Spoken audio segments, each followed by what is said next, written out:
Guna memastikan produk pangan yang dijual pada Ramadan nanti aman dari zat berbahaya dan memenuhi ketentuan, pihak BPOM di Palembang akan melakukan pengawasan ketat, utamanya terhadap peredaran parsel makanan.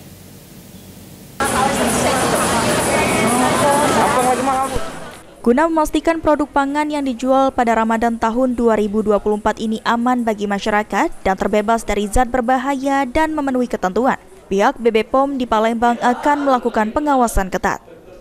PLT Kepala BPOM di Palembang, Teddy Wirawan, mengatakan akan melakukan intensifikasi pengawasan pangan bekerja sama dengan pemerintah daerah pada menjelang sepanjang Ramadan dan menjelang Idul Fitri. Fokus pengawasan tahun ini yakni pada peredaran parsel makanan, mengingat akan banyak pedagang parsel dadakan.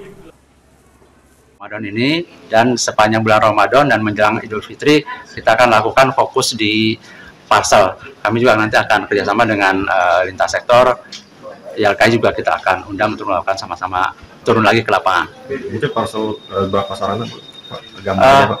Kalau sarana ya kita akan melihat ya tahun ini berapa banyak yang menjual parsel. Kita akan lihat kondisinya karena mungkin tiap tahun akan berbeda. Ditambahkan Teddy, selain parsel untuk produk pangan olahan untuk berbuka puasa yang dijual di Pasar Bedung juga akan diawasi setiap hari sepanjang Ramadan, guna memastikan tidak ada produk olahan pangan yang dijual mengandung zat berbahaya. Sandi Pratama, PAL TV.